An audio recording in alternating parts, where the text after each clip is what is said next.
Aujourd'hui, notre rencontre va se dérouler en deux parties. Nous allons d'abord découvrir un documentaire qui s'intitule Elle contre elle, qui va nous raconter les 15 ans de duel qui se sont produits entre Jacqueline Cochrane et Jacqueline Orion. Vous allez découvrir ce documentaire authentique avec des images de synthèse qui retracent l'aventure de ces deux personnages féminins incroyables qui ont marqué le domaine de l'aviation.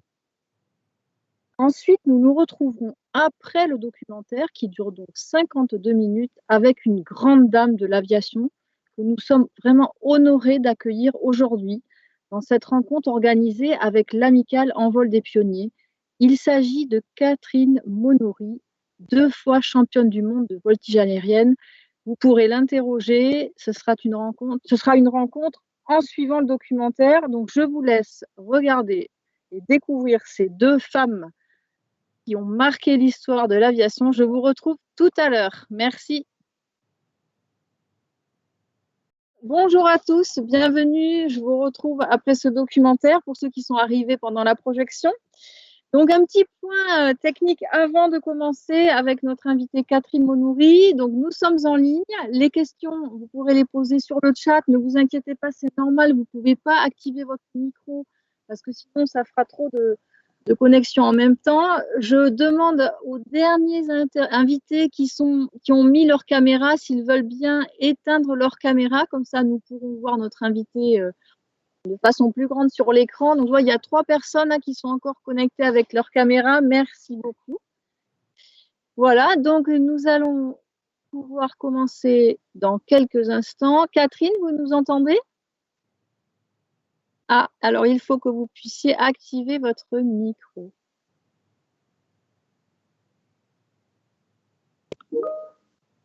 Bonjour Catherine. Bonjour, là, ça devrait aller là. Oui, bonjour, merci d'être avec nous. Alors avant de commencer, je vais faire une petite présentation.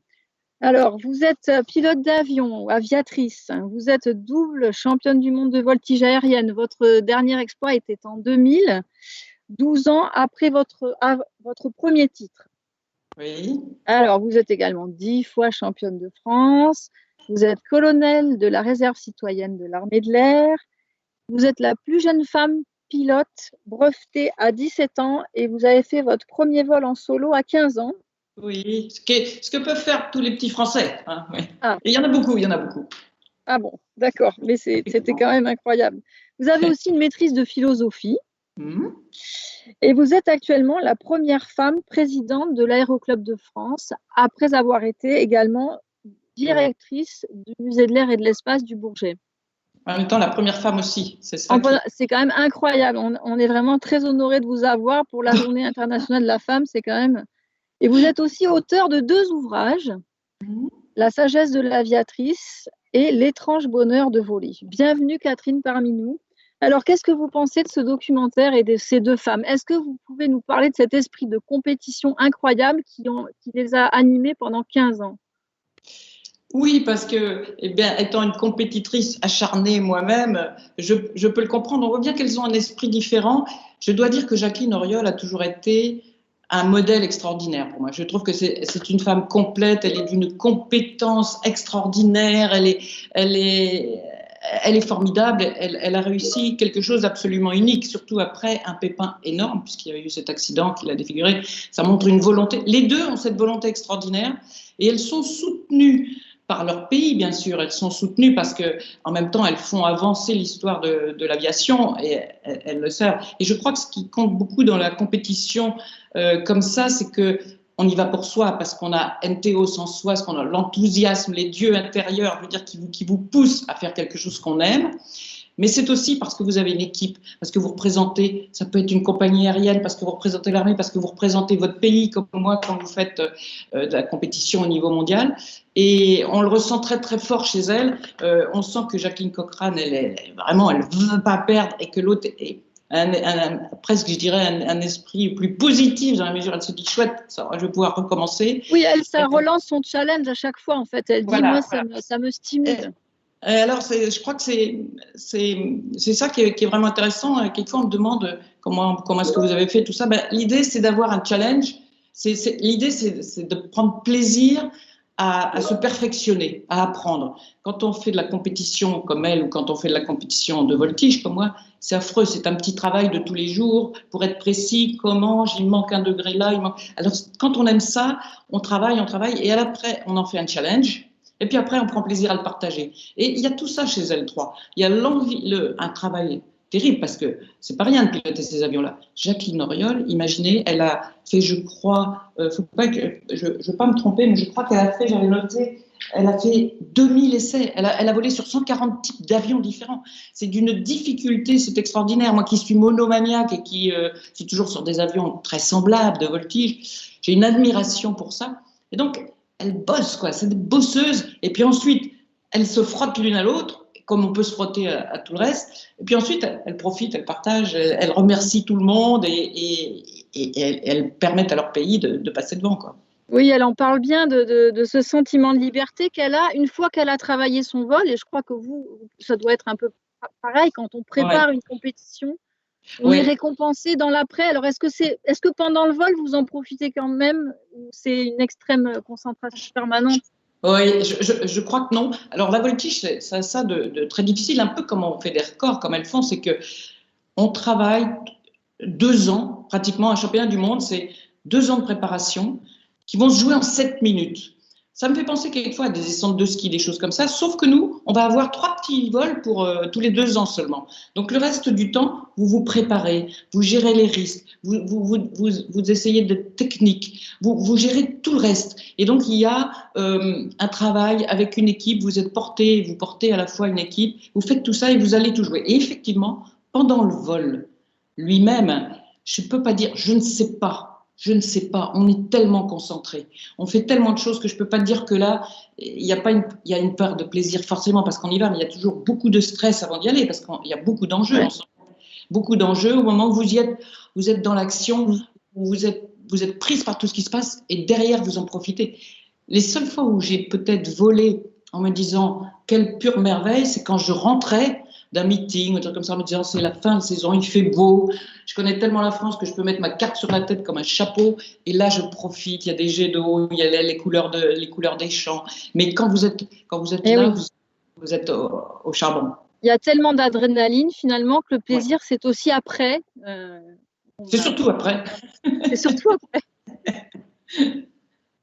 Alors, est-ce que vous avez eu, comme Jacqueline Auriol le raconte, à un moment comme ça, vous vous êtes dit, dans le film, c'est tout à fait rentré, elle a dit, bon, bah là, ça y est, c'est la fin. Quand elle est dans cette vrille plate, là, elle raconte que… Ça, c'est terrible. Je pense que ce jour-là, elle a eu vraiment…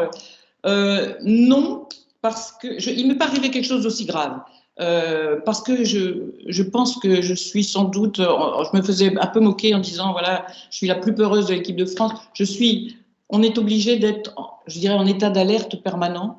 Donc, une partie de cette préparation, c'est d'être sûr qu'on est soi-même en bon état, que l'avion est parfaitement entretenu, qu'on va lui faire prendre des jets. C'est-à-dire que si je tire 10 jets, moi qui pèse, mettons, 57-58 kilos, je vais peser 580 kilos, j'ai une très grosse dame au moment où je tire, mais l'avion aussi qui pèse 700 kilos, il va peser 7 tonnes, donc tout va souffrir. Alors, elle a ce genre d'ennui aussi parce qu'elle fait quelque chose de très particulier, qui est pilote d'essai. Et pilote d'essai, vous êtes beaucoup plus à même, sans doute moins maintenant, bien que ça reste toujours peut-être le métier le plus extraordinaire, parce que des ordinateurs sont capables de prévoir davantage, mais plus on remonte dans le temps de l'histoire de l'aviation, plus les essais sont des choses difficiles où il y a des imprévus. Donc là, c'est une panne, et justement, le travail du pilote d'essai, c'est de bosser pour qu'ensuite ça n'arrête pas aux autres. Ça, c'est quelque chose qui est sans doute jamais arrivé derrière. D'accord. J'ai eu la chance de jamais être dans des situations aussi critiques. J'ai eu une panne, mais ça s'est toujours bien arrangé. Alors, vous, quels sont vos records à vous? Est-ce que vous pouvez nous dire un peu plus? Alors, j'ai gagné 2 fois le championnat du monde. C'est un gros travail. J'ai pas fait de vrais records. Je dirais que ce que j'aime peut-être dans mon parcours, c'est de toujours continuer à apprendre parce que maintenant, je vous ai mis derrière une petite photo, je sais pas si vous voyez, mais il y a 2 avions l'un derrière l'autre. Et c'est de la voltige que je fais avec Aude Le Mordant, qui est l'actuelle championne du monde. Et j'ai la chance d'avoir des amis formidables qui m'ont dit, mais toi, papa, viens avec nous, on va faire une patrouille. Et donc, j'apprends quelque chose de nouveau. Et donc, je leur fais confiance, ils me font confiance. L'idée, mon record, c'est de continuer toujours à apprendre si j'en avais un. Mais c'est un plaisir, j'ai pas de mal du tout. Donc, ça, c'est quelque chose de tout à fait nouveau. Et ça permet de toujours progresser. Je n'ai jamais le souvenir d'avoir fait un vol parfait. Donc, il y a toujours énormément de travail et je pense que c'est un des plaisirs de tout le monde de l'aéronautique est basé là-dessus. Rendez-vous compte que toute cette histoire de l'aviation, au départ, on casse du bois, hein, c'est le cas de le dire, parce que ce sont des petites machines, on les fait. On ne sait pas piloter déjà, on ne sait pas quelle résistance il y a. Beaucoup de pannes. Et on en a fait le moyen de transport le plus sûr au monde. Mais c'est une histoire extraordinaire, c'est formidable. Et donc, c'est justement cet apprentissage, c'est le fait de toujours avoir cette humilité, de continuer à apprendre, d'écouter les autres qui vont vous donner des conseils, qui vont dire, toi, tu te mets à gauche parce que moi, je me mets. Et maintenant, pendant un moment, c'était moi qui étais la première, mais maintenant, c'est pas moi qui suis la championne du monde, c'est elle. Donc, c'est moi qui écoute et qui dit d'accord. Donc, on inverse les rôles en fonction du plus performant. Et je pense que la leçon, c'est apprendre, écouter et partager. Oui, vous parlez beaucoup de la gestion de l'erreur. J'ai vu que vous animiez des conférences sur le management et vers d'autres pilotes et vous parlez justement de la gestion de l'erreur. C'est très intéressant. Oui, c'est très important pour nous parce que je parle pas de la faute, hein, c'est tout à fait autre chose. Mais l'erreur, on fait tout comme on fait tout pour éradiquer le hasard en aéronautique. On voudrait pas qu'il se passe quelque chose qu'on n'a pas prévu. D'où les très grosses préparations, les briefings, et puis après la checklist, et puis tout est préparé. Et puis de temps en temps, quelque chose vous échappe quand même. Et à ce moment-là, qu'est-ce qu'on fait Eh bien, c'est finalement presque ça qui vous aide à progresser. On essaie de l'empêcher, mais puisqu'on ne peut pas l'empêcher complètement, mais il faut au moins que ça serve. Quelquefois, ça a été tragique, mais c'est très important. Je lisais tout à l'heure l'histoire du MH, je suis un peu dyslexique, je ne sais plus si c'est 737, 317, enfin, qui a disparu, cette avion qui a disparu. Ce qui est affreux, c'est de ne pas comprendre comment plus de 100 personnes disparaissent, un avion disparaît à notre époque, alors qu'on a l'impression d'être suivi partout avec notre téléphone, que tout ça puisse disparaître comme ça. Mais c'est surtout qu'on ne peut pas tirer de leçons. Or, on a toujours tiré des leçons de tout ce qui s'est passé. Et moi, une fois, j'ai inventé une figure, mais c'était parce que je m'étais coincé le pied. Enfin, j'ai fait un truc pas possible. J'ai eu un peu peur sur le coup, puis j'ai eu le temps, comme j'avais l'expérience, de me dire, oh, mais qu'est-ce qui se passe là? C'est intéressant. Et après, j'ai réessayé plus doucement, tranquillement. Mais la gestion de l'erreur, c'est à la fois l'accepter de nos équipiers, jusqu'où, à partir de quel moment ça devient dangereux et c'est quelqu'un qui prend des risques inutiles, et comment est-ce qu'on peut l'utiliser et comment est-ce qu'elle vous aide à avancer et à éviter. Quand je parlais de la panne de Jacqueline Auriol, on peut espérer qu'elle n'est pas arrivée à d'autres avions derrière parce qu'ils se sont dit, tiens, comment se fait-il que... Voilà, et c'est pour ça que c'est un métier absolument extraordinaire. Les pilotes d'essai sont les plus grands parmi nous, je dirais, avec ceux qui se posent sur les porte-avions. Ouais. Il y en a plein. Alors, je regarde un peu dans le chat parce que nous avons tout notre public qui est fidèle. Alors, je vois, j'ai une question pour vous. Comment vous est venue cette envie de piloter, de faire de la voltige? Est-ce que c'est venu avec votre frère, je crois? Voilà, c'est une affaire familiale. Et d'ailleurs, j'ai un frère pas très loin de vous, à Toulouse, à la Cité des Sciences aussi. On est une famille qui aime l'aéronautique. Et en fait, effectivement, c'est mon papa m'a emmené quand j'étais petite, j'avais 8 ans, à son aéroclub où il volait. Et l'instructeur, qui s'appelait Marcel Chirollet à l'époque, faisait de la voltige. J'ai été absolument émerveillée. J'ai jamais changé d'avis. J'ai eu la chance de jamais me demander ce que j'allais faire parce que j'ai su. C'était une vraie vocation qui vient de la famille. C'est vrai. Et qu'on a entretenu tous ensemble. J'ai un autre frère qui est pilote, enfin, qui était sur 380, donc le pauvre, il se retrouve dans la tourmente de la fin des 380 et du départ, mais voilà. Très bien, merci. Alors, revenons un peu, puisque c'est la journée internationale de la femme.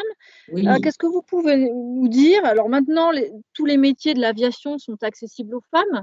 C'est comment d'être une femme pilote? Vous vous sentez comment? Vous avez des postes très importants, vous avez été directrice. Comment vous le vivez, votre expérience de femme? Alors, j'ai eu la chance de ne pas trop avoir de difficultés parce que la voltige aérienne, au départ, c'est un sport. Il n'y a pas beaucoup d'enjeux, donc les femmes sont pas stigmatisées. Mais quand on voit toute l'histoire de l'aviation, malgré tout, les femmes s'y sont mis en même temps. Il y a déjà 40 brevets avant 1914 de femmes. Hein.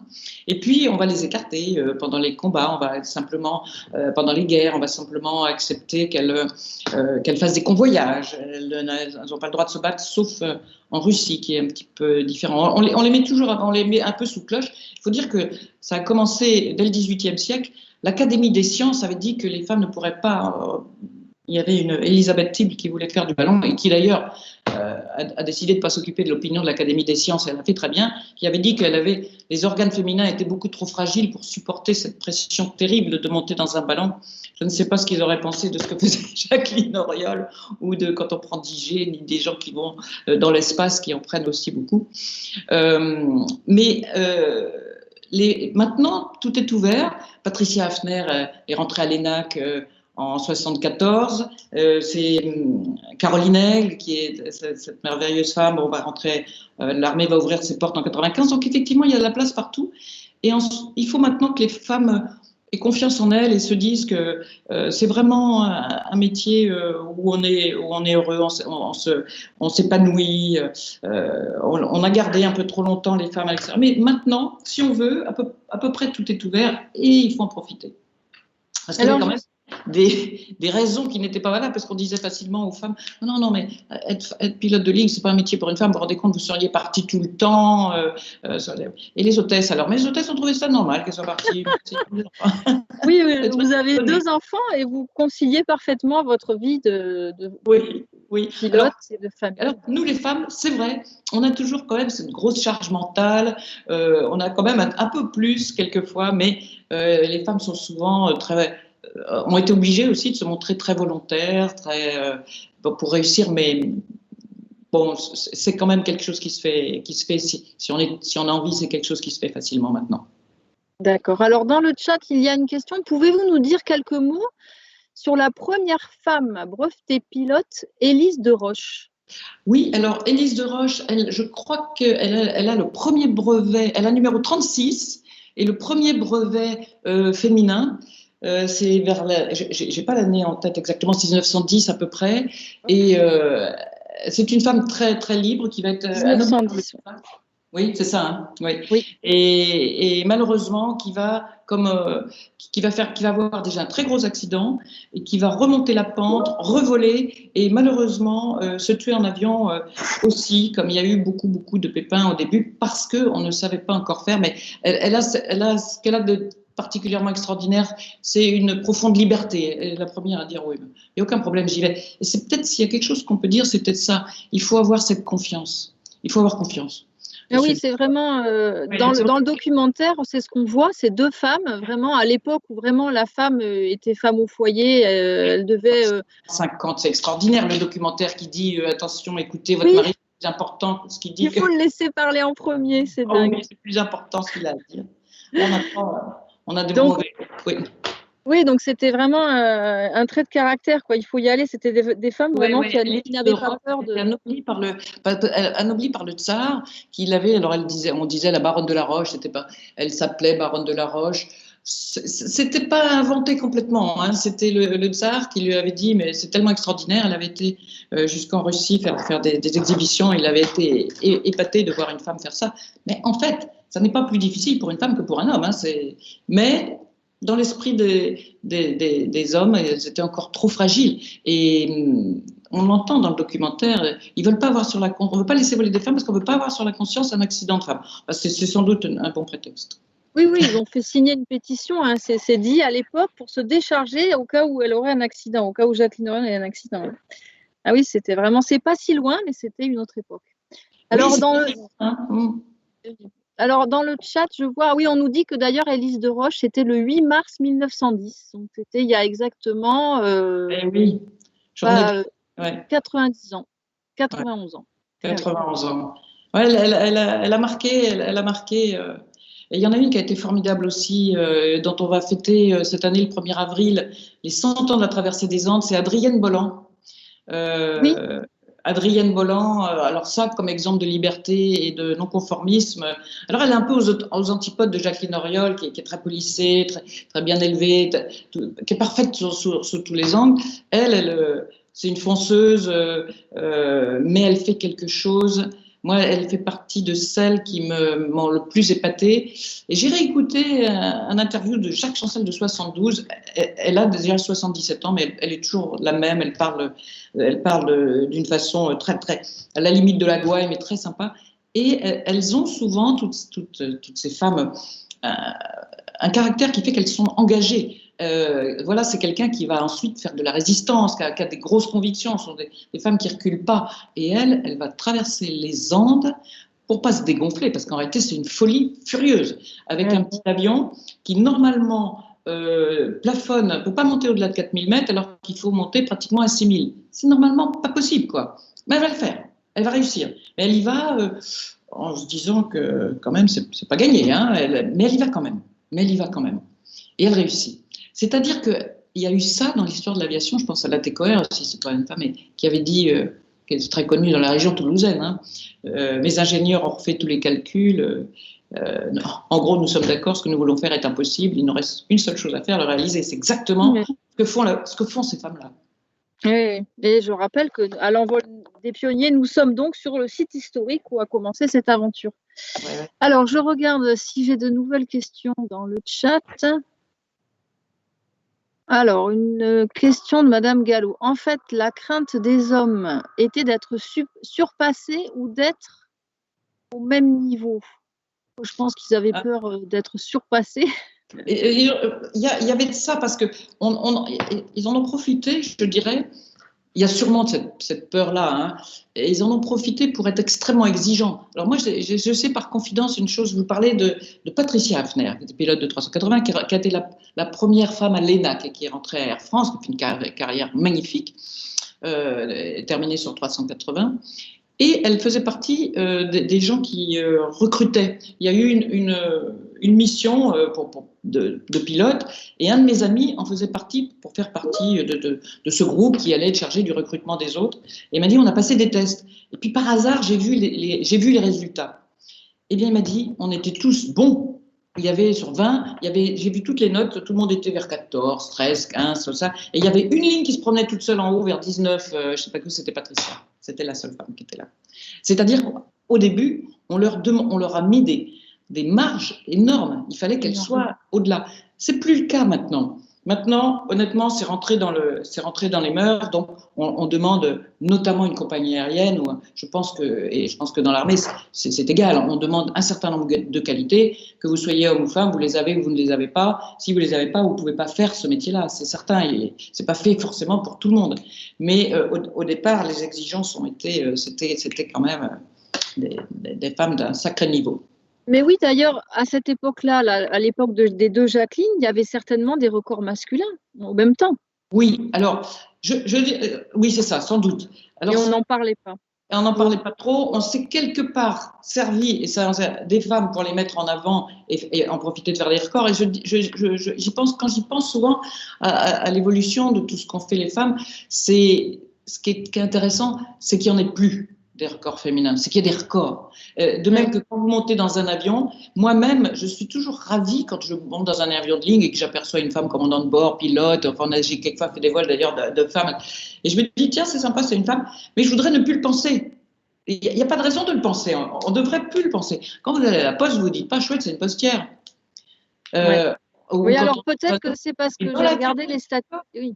J'ai regardé les statistiques, il n'y a que 5% des femmes qui sont pilotes. Un peu plus, je crois, quand même, maintenant, dans la compagnie. Il n'y a pas 15 ? Alors, ça c'était en 2017, je crois. C'est un chiffre. Oui, non, je pense qu'il y a un peu plus, mais de toute façon, on est bien loin de moitié-moitié. Et il ne faudrait pas non plus tomber aller dans un défaut inverse qui dirait, pour avoir notre quota de femmes, parce qu'on veut notre quota de femmes, on ne va pas prendre au niveau. Donc, ce qui est important, c'est qu'on oublie, quand on fait quelque chose d'extérieur comme ça, qu'on est soit un homme, soit une femme. Le jour où on n'y pensera plus, on aura vraiment tout passé tous les obstacles. Mais c'est vrai qu'il faut rester vigilant. Dans le monde, la condition des femmes ne s'améliore pas toujours. Oui, hier, Nous avions des jeunes femmes de l'aviation, des métiers de l'aviation hier lors de notre table ronde qui disaient ne plus trop s'en soucier maintenant. Elles n'étaient pas dans le souci. C'est le bon, faut plus s'en soucier. Moi, j'ai eu la chance de ne pas avoir à y penser parce que dans la voltige, c'était pas vraiment un problème. Encore que c'est un jugement humain, un petit peu comme dans le patinage artistique. Vous voyez, vous avez une dizaine de juges qui vont regarder sous les angles les avions et qui vont noter. Et au fond, on sait toujours, même si c'est soi-disant anonyme, on reconnaît l'avion, on sait bien qu'il vole. Et on se demandait toujours, parce que moi j'ai vu une année en tout cas, une femme russe, Svetlana Kapanina, voler, il me semble vraiment mieux que tout le monde. Mais elle était que deuxième ou troisième, vous voyez. On tire toujours le premier homme est champion du monde, la première est championne du monde, à condition qu'elle soit assez près. Mais on a du mal à se décider quand même à la noter trop haut pour essayer d'éviter quand même qu'elle passe peut-être devant la... Peut-être, mais je suppute. Je m'étais dit ça cette année-là. D'accord. Bon, alors, je regarde. Y a-t-il d'autres questions? Oui, j'avais une question. Est-ce que vraiment, quand on est dans un avion, là, quand on fait de la voltige ou quand on bat ses records de vitesse, il y a vraiment un rapport très particulier à la machine? En fait, on ne fait plus qu'un avec l'avion. Absolument. Alors, c'est très, très particulier. Alors, c'est sans doute plus difficile. Je pense que par l'entraînement, elle y arrive. On voit bien que quand Jacqueline Auriol dit j'ai passé des heures et des heures, les yeux fermés, pour savoir exactement ce qu'il y aurait sous mes mains, à quel endroit, de façon à... D'ailleurs, dans sa brille plate très difficile, elle va trouver, alors qu'elle est à moitié évanouie, elle va trouver le petit levier qui va... Oui, sa main est guidée, elle dit alors... Elle va le trouver. Alors, ça suppose une préparation. Et quelqu'un comme moi, quand on vole en voltige, vous volez dans un avion tout petit, monoplace, donc devant vous avez un moteur qui est la puissance, qui est la tête quelque part, les bras, vous savez, ce sont vos ailes, c'est vraiment tout votre corps qui danse. Moi qui suis bien incapable de danser, ça me permet d'être libéré de la pesanteur et de danser, mais vous êtes vraiment dans un corps à corps avec l'avion. Et d'ailleurs, il vous parle quelque part. Il n'a pas de volonté propre, mais quand il ne peut pas faire quelque chose, il va ce qu'on appelle buffeter, il va faire... Et ça bouge un peu. Il vous dit, oh là, faut pas... Non, ça, je ne peux pas. Ça, je ne veux pas. Et l'avion vous parle vraiment. Et c'est vrai qu'il y a des ailes, ça peut faire les bras, la tête est devant qui dirige. Et puis, vos pieds vont être ce qui va donner la direction. C'est vraiment un corps à corps. C'est quand même un rapport de force parce que déjà, il y a un bruit assourdissant et puis on est secoué. C'est quand même assez violent comme rapport, ce corps à corps avec l'avion. Oui, mais... Physique, hein. Peut-être pas violent, physique. Mais physique. Voilà, c'est pas forcément violent parce que... Alors, pour elle et pour nous, par exemple, les jets, tout ce qu'il va faire, c'est quand même quelque chose que vous imprimez. C'est-à-dire qu'au moment où vous allez tirer, vous savez ce qui va se passer. Vous savez que vous allez être un peu écrasé. Donc, vous le faites en fonction de ce que vous êtes aussi capable de supporter. Et vous savez que vous allez le faire tourner à droite. Vous savez. Alors, oui, il y a une anticipation. Vous savez tout ce qui va se passer et vous êtes tout le temps en alerte pour si quelque chose, justement, ne se passe pas comme prévu. La grande peur, la grande inquiétude des pilotes, c'est quand elle dit je ne maîtrise plus, il a pris le dessus. Donc en fait, on doit toujours être le patron, hein, c'est ça. Donc, il n'y a pas de place pour le hasard, en fait.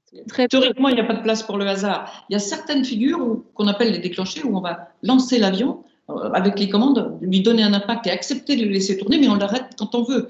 Normalement, il n'y a pas de place vraiment pour le hasard, et dans les préparations, on voit bien qu'elles essaient qu'il n'y a aucune place pour le hasard. Tout est millimétré, préparé. En plus, pour battre le record, elle sait qu'elle va tourner à tel endroit, qu'il faudra telle inclinaison pour ne pas perdre de vitesse. Tout ça est très préparé. Nous, c'est très, très préparé, c'est très anticipé mentalement. Pour ne pas se perdre, en plus, comme ça tourne très vite. C'est-à-dire qu'on sait, bon, quand je vais tourner, quand je vais sortir 1, 2, la piste doit être là, les hangars doivent être là. Si dans l'autre sens, il y a quand même quelque chose qui ne va pas. En plus, vous êtes entre 0 ou même reculé. Hein. Vous pouvez laisser reculer un avion. D'ailleurs, en vrille plate, elle n'est pas loin de reculer. Enfin, on tombe, on peut laisser ce qui s'appelle la cloche. Vous êtes entre 0 au décrochage, pratiquement, et 400, pour des petits avions comme les nôtres, 400 km/h. Et vous faites ça dans un petit volume d'1 kilomètre de long, de large, de haut, avec 100 mètres à la base, ça va très vite. Vous êtes toujours à 1 seconde et demie ou 2 secondes maximum du sol, qui est quand même la seule chose dangereuse. Oui. Donc, tout doit être toujours lucide parce que les décisions, elles doivent être anticipées. Et vous avez, la voltige doit se faire toute seule, pratiquement, elle est naturelle, de façon à avoir la portion de disponibilité mentale pour parer à ce qui vous surprend. Comment ça se fait que je suis un peu trop à gauche, je me suis trompée, comment ça se fait que ceci, le vent m'a poussé, voilà, je suis trop bas. Tout ça, c'est à ça qu'on doit penser tout en continuant à faire le reste. Et elle, dans son avion, dans des essais, c'est un boulot terrible parce qu'à chaque fois, elle se prépare pour quelque chose de nouveau, peut-être une machine totalement différente. Et de toute façon, en aéronautique, il n'y a jamais 2 fois le même vol. C'est pas la même heure, c'est pas la même météorologie. S'il fait chaud, votre avion, il va pas décoller à la même vitesse. S'il est lourd, s'il est pas lourd, il y a tellement de choses qui peuvent. Vous êtes en forme, il n'est pas en forme. Il y a des tas de choses. Il y a des tas de choses qui peuvent jouer. Donc on essaie d'avoir éliminé tout ce qui peut, savoir au maximum tout ce qu'on peut. Oui, d'ailleurs, à un moment dans le film, ils disent que Jacqueline Orion a dit « je suis perdue ». Oui, et ils étaient paniqués au sol parce que justement… Oui, parce que c'est pas du langage… alors peut-être qu'elle a perdu la vue du sol. Oui, c'est inquiétant quand on commence à avoir un autre langage, ça veut dire que peut-être elle n'est pas bien. Voilà. Oui, parce que c'est codé, vous avez Vous parlez beaucoup pendant les figures, vous parlez beaucoup Non, c'est trop fatigant. Mais on peut parler, mais généralement, par contre, quand on est à l'entraînement, on entend. Quelqu'un vous parle tout le temps. Et quand vous êtes en championnat, personne ne peut vous parler parce qu'on vous laisse vous débrouiller tout seul, vous éprouvez ce que vous faites tout seul. Mais il m'est arrivé une fois, ça dure à peu près 6-7 minutes, et vous êtes entre plus IG. Je me souviens, je me demande si c'est parce que c'est à Toulouse que j'ai gagné mon championnat du monde. Oui, j'en ai gagné un. Eh bien, je me souviens, oui, en 2000 à Muret. Et je me souviens de ne pas avoir pu parler. C'est-à-dire que c'était fini, j'ai voulu dire que je me dis, bon, je me pose, je me suis dit, je me pose. Eh ben, c'est pas du tout non plus, normalement on dit vente arrière, est-ce que je peux prendre la tripulation de vente arrière? Je dis, bon, allez, je me pose. Mais peut-être que là, dans quelque chose d'un peu extraordinaire, il y a qu'elle sur la fréquence et tout, elle a pu dire, oh là, mais je suis perdue, c'est étonnant, c'est-à-dire où j'ai perdu la vue du sol. Enfin, elle s'est retrouvée, c'est le principal. Elle s'est retrouvée. Et après, d'ailleurs, elle raconte que quand elle est arrivée au sol, elle voulait prendre tout le monde dans ses bras et que tout le monde était scotché parce qu'ils ont eu tellement peur. Oui. Personne n'avait l'air de m'aimer pratiquement. C'est ça. Personnage incroyable. Alors, j'ai un message là dans le chat. Oui, dans le film, ils n'en parlent pas trop, mais vous en parlez beaucoup. C'est l'importance de l'équipe au sol. Oui. C'est quoi? C'est combien de personnes encadrent comme ça? Alors, pour moi, c'est pas énorme, mais c'est essentiel. C'est-à-dire que vous allez avoir, d'abord, il faut un avion, donc il faut pouvoir l'acheter. Vous allez avoir un entraîneur, un coach, un mentor, je dirais. Un coach, un médecin ou quelqu'un dans l'équipe qui va vous dire oui, ça c'est bon, on est quand même un peu surveillé. Et c'est ces gens-là qui vont vous tenir, un mécène, parce que souvent, on a besoin d'aide financière, il faut acheter un avion, ça coûte très cher s'entraîner. Elle en parle pas énormément, mais elle dit quand même à un moment, c'est pas moi qui ai gagné, c'est l'avion. Mais elle dit aussi, c'est l'équipe, c'est Dassault, c'est la France qui est à ton service. Elle a une énorme équipe. C'est Dassault qui dit, mais oui, allez-y, on va. Et Jacqueline Cochrane, bon, son mari qui a des grandes relations, mais elles ont quand même des sacrées équipes sans lesquelles elles ne seraient rien. Et moi, sans la personne, le mentor qui est capable de me dire ce que tu fais bien ou pas bien, s'entraîner tout seul, on va pas être très précis. On a besoin de quelqu'un qui vous dit ça et quelqu'un qui a confiance en vous, qui dit allez hop, tu y vas. Ça, c'est vous qui les choisissez, demande quelqu'un? Alors, on choisit en partie. Et quand on est dans une équipe de France, par exemple, c'est choisi par la Fédération française. Donc, vous devez vous adapter à l'entraîneur dans l'équipe de France. Mais vous pouvez aussi avoir quelqu'un en dehors. Moi, je sais que je me suis beaucoup entraînée. Et si j'ai gagné mon second championnat du monde, je le dois beaucoup à Nicolas Ivanov, à qui je prêtais mon avion. Et on s'entraînait l'un l'autre, qui ensuite a fait beaucoup plus parler de lui dans les Red Bull, mais qui était absolument sans pitié et qui me traitait mal. Parce que quand vous avez déjà gagné un championnat du monde, les autres gens n'osent plus trop vous dire que c'est pas bien ce que vous faites. Alors qu'il faut absolument l'entendre, sinon vous n'avez aucune chance de progresser. Et il me disait toujours, je suis dans ta roue, empêche-moi de passer. Et on faisait de la compétition ensemble et on n'a jamais eu plus de 2 personnes d'écart entre nous et je l'ai battu jusqu'au bout, mais de justesse. Ah là là. Mais il faut quelqu'un, mais ça on choisit le mentor au moins. Oui, mais ça c'est souvent dans les disciplines, on a besoin de quelqu'un un peu plus. Soit qui est capable Oui, et qui vous dira, ça maintenant, faut y aller. Je me souviens d'avoir été horrifiée parce que l'entraîneur de l'équipe de France, qui s'appelait Bessières, qui croyait, le jour où je devais passer, parce qu'il y a des petites injustices, au moment où on doit passer, il y a quand même un tirage au sort. Et au moment où j'y allais, je trouvais que le vent se levait. Et je suis allée en lui disant, j'avais l'impression que j'avais pas de chance. Je me disais, c'est pas possible, il va y avoir du vent pile au moment où je passe. J'y vais, je lui ai dit, mais il y a du vent qui se lève. Il s'est retourné, il m'a dit, tais-toi, pour toi, il n'y a pas de vent. Tout à fait capable de contrer le vent. Me fatigue pas avec ça. Pour toi, il n'y a pas de vent. Ouais. Sur le coup, je n'étais pas contente, mais après, je me suis dit, bon, il m'a forcé à. Voilà, donc vous avez besoin de gens qui savent vous maltraiter. Ah oui, et d'ailleurs, alors peut-être que c'est ce que vous faites un peu dans le coaching que vous avez envie de transmettre. Hein, c'est ça. Oui. On transmet tout ça, c'est vraiment très sympathique, mais je me rends compte que moi, j'ai aimé faire ça uniquement quand j'ai eu arrêté. Parce que après 2000, parce que il y en a qui le font quand ils sont encore compétiteurs, mais c'est difficile parce qu'on n'a pas envie de donner ces trucs. Et puis tant qu'on est compétiteur, on a toujours envie d'être devant. On n'a pas envie de donner ces trucs aux autres. Donc c'est après qu'on peut être disponible et prendre plaisir à voir sortir ses poulains, quoi. Et alors, est-ce que ça vous manque la compétition? Vous en faites encore? Non, j'ai l'impression d'en faire quand je fais du meeting et quand je vole avec mes amis et puis que j'apprends à faire des choses différentes et que c'est tout à fait différent justement. Je suis au milieu d'une équipe, un plaisir fou, mais c'est aussi très très très difficile parce que vous mettez un avion en l'air, vous prenez un certain nombre de risques, mais si vous en mettez 2, vous multipliez pas par 2 mais par 10. Donc il faut encore plus être attentif aux autres, mais c'est vraiment très très intéressant aussi.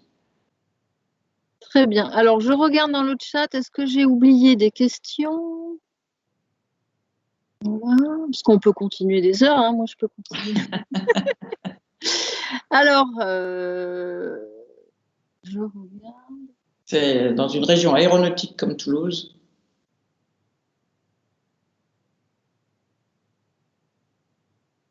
Non, alors je crois que j'ai posé toutes les questions. Bon, et ben écoutez, en tout cas, c'est formidable de vous avoir. Je pense écoutez, c'était un plaisir. Je suis très, très, très attachée à la Cité de l'Espace, bien sûr. La Cité de l'Espace et l'envol des pionniers. Donc ça, c'était la deuxième d'un cycle qu'on essaye de lancer tous les mois. Oui. On essaye de faire un film de cinéma, un documentaire. Bon là, comme on est en ligne, on ne peut pas faire de film de cinéma, donc on a des documentaires. Celui-là était formidable.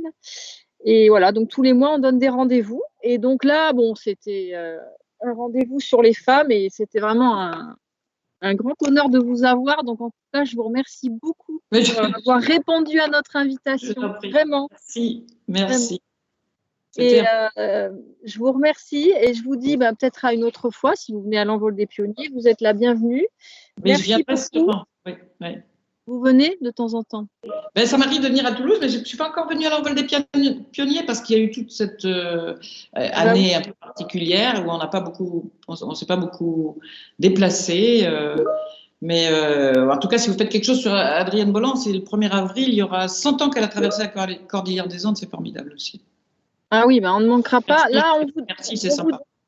Merci à vous, Catherine. À très bientôt, peut-être à l'envol des pionniers. Vous êtes la bienvenue, on vous attend. Merci. Et puis, je donne rendez-vous au public le 11 avril. Donc, le 11 avril, nous vous retrouvons pour un événement qui s'appelle Raconte-moi Montaudran. On espère suscite si jamais nous sommes réouverts. Sinon, on fera également une table ronde en ligne et un ciné-avia le dimanche. Croisons les doigts, j'espère qu'on va pouvoir réouvrir le musée de l'envol des pionniers. Encore merci à tous. Très bon dimanche, bonne fin de journée et à très bientôt. Au revoir Catherine, 1000 fois merci. Au revoir Sandra. Merci, à bientôt. Au revoir.